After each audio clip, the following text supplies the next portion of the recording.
Bonjour les amis, et nous nous retrouvons donc pour l'étude de la paracha de Shlach Lecha, la paracha qui nous parle donc de la faute des explorateurs, la faute la plus terrible du désert, puisque Dieu a pardonné la faute du veau d'or, mais la génération du désert est morte dans le désert sans avoir le droit de rentrer en Eretz Israël.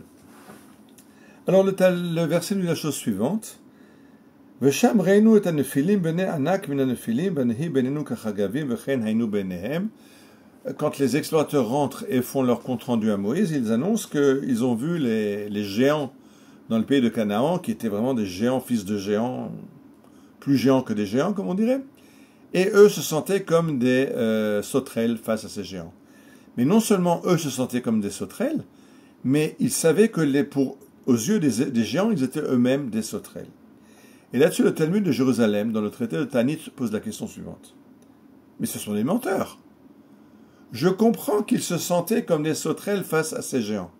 Mais comment pouvaient-ils savoir ce que les géants ressentaient à leur égard? Donc ils ont inventé. Donc ce sont des menteurs. Le Talmud de Babylone pose la même question. Et il dit la chose suivante. Amar Rav Mesharshia, il y a un rabbin qui dit, Rav Mesharshia, Meraglim shakare havu. Les Meraglim, les explorateurs, étaient des menteurs.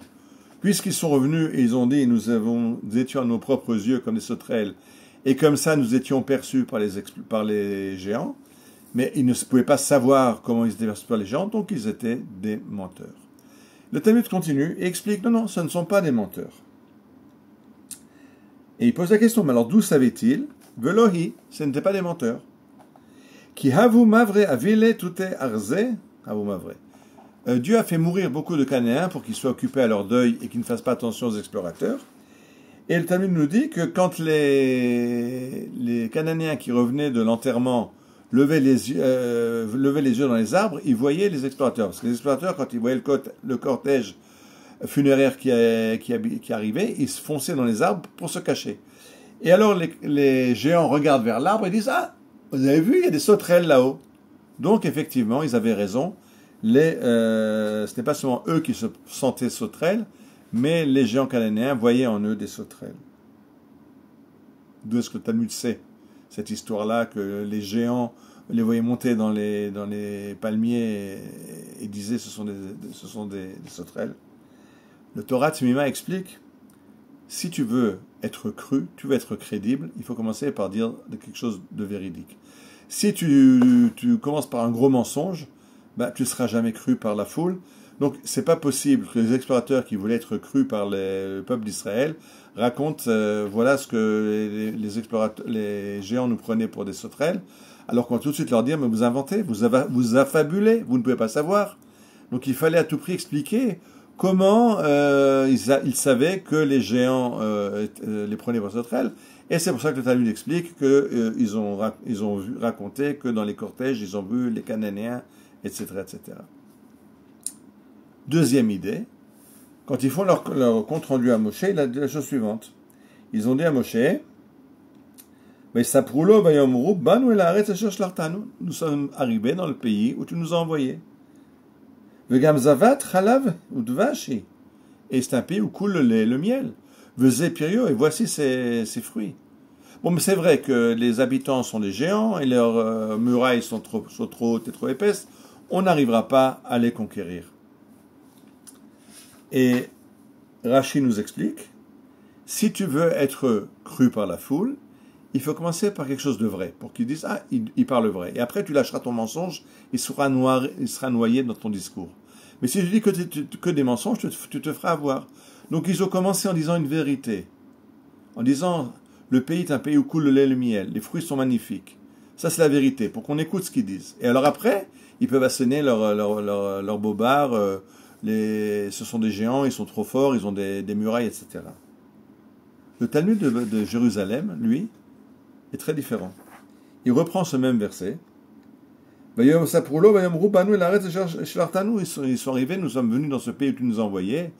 Eretz Zavat, c'est un pays où coule le miel, voici ses fruits. Adkan Amar Yehoshua. Jusqu'à cet endroit du verset, ce n'est que Yehoshua qui parle. Ça me fait rappeler que Yehoshua et Caleb sont les deux explorateurs qui n'ont pas du mal d'Eretz Israël. Ephes qui azaham ayoshev baretz. Mais le peuple qui habite est beaucoup trop fort. Veharim betzurot de l'autre et leurs villes sont trop bien protégées. Vegam il dehaana qu'il y a là-bas des géants. Adkan amroa meraglim. Ça, c'est ce qu'ont dit les explorateurs.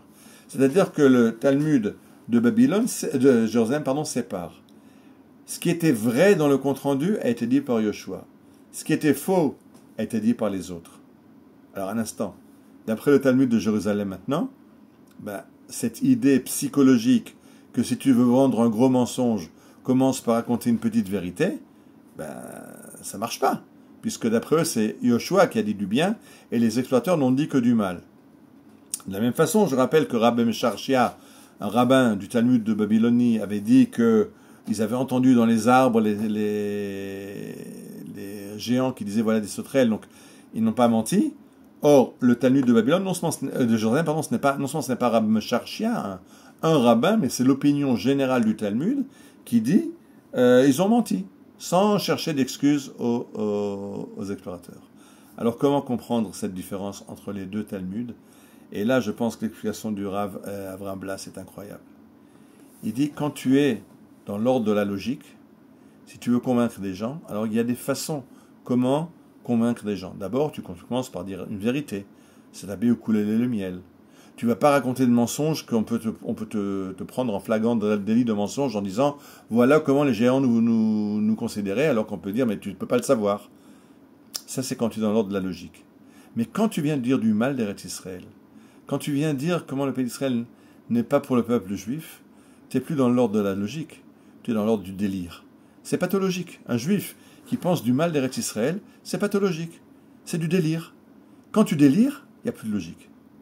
C'est pour ça que le Talmud de Jérusalem ne cherche pas d'excuses. Effectivement, ils ont complètement déraillé. Ils n'ont pas cherché à convaincre. Ils racontent que des mensonges.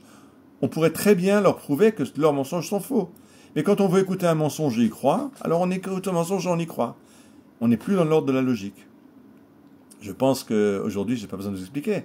Quand on se rappelle ces manifestations terribles à Tel Aviv, avec les tambours, boucha, boucha et les tambours, tu ne peux pas discuter. Il n'y a pas de logique, il n'y a pas de discussion, il n'y a pas d'argumentation. Il y a un délire. Et le Rav Blas nous dit, c'est ce que dit le Talmud de Jérusalem. Un juif qui dit du mal d'Eretz Israël, qui pense qu'Eretz Israël n'est pas accueillante pour le peuple d'Israël, c'est un juif qui n'est plus dans l'ordre de la logique, c'est un juif qui est dans l'ordre du délire. Dans le délire, il n'y a plus de logique, il n'y a que du délire, il y a une pathologie, ça peut se soigner, ça ne peut pas se comprendre. Pas la peine d'essayer de comprendre, il n'y a rien à comprendre, ce sont des juifs malades. Tout ce qu'on peut essayer, c'est d'espérer, de prier pour eux, pour ce qu'ils guérissent de cette maladie. Dans le désert, ça n'a pas marché, et cette génération du désert a dû disparaître dans le désert, et c'est leurs enfants qui sont rentrés en Eretz Israël. Alors on peut espérer que ces gens vont se guérir. S'ils n'arrivent pas à se guérir, alors ce seront leurs enfants qui rentreront en Eretz Israël.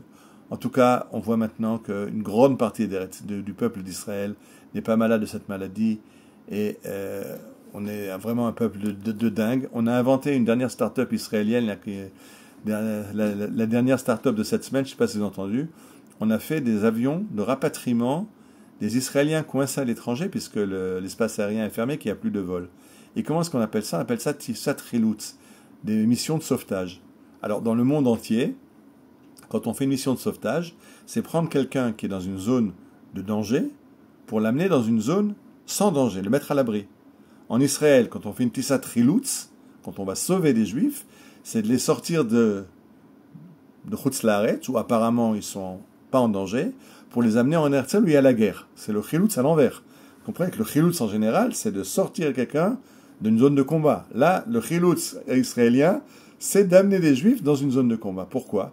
Parce qu'on sait qu'il n'y a pas de zone d'abri le meilleur pour un Juif qu'Eretz Israël. Même quand Eretz Israël est en état de guerre, on est encore plus à l'abri en Eretz Israël que partout ailleurs dans le monde. Puisque Dieu nous a dit dans la Torah, Tamid ene Adonai Elohechava Meretzit Hashana Vadacharit Shana. C'est le seul pays dont Dieu s'occupe personnellement, jour et nuit, tout au long de l'année. Et donc, si c'est Dieu qui s'occupe de ce qui se passe ici, on est confiant qu'il sait gérer. Et la Tissat Rilutz va nous ramener en Eretz Israël en zone de guerre, parce que dans cette guerre-là, attention, je ne suis pas idiot. Je vois qu'il y a des dégâts, je vois qu'il y a des victimes, je vois qu'il y a de la douleur. Mais il faut comprendre le miracle, la grandeur du miracle. Dans chaque guerre, il y a toujours des victimes et des dégâts. Et on pleure les victimes, on déplore les dégâts, mais il faut quand même dire le Hallel de tout ce qu'on voit qui est absolument incroyable, de cette Géoula qu'Akadosh Baruch Hu est en train de nous concocter. Et jour après jour, on s'émerveille des capacités de Tsahal. On comprend bien sûr que c'est pas seulement Tsahal et les ingénieurs de Raphaël et Elbit, mais c'est Dieu qui gère cette guerre. Baal Milchamot, Zoreat Tzedakot, Matzmiach Yeshuot, Boré Refuot, Goel. Dieu nous amène la Géoula à travers cette guerre. Très très bientôt, avec le moindre coût possible. Shabbat Shalom.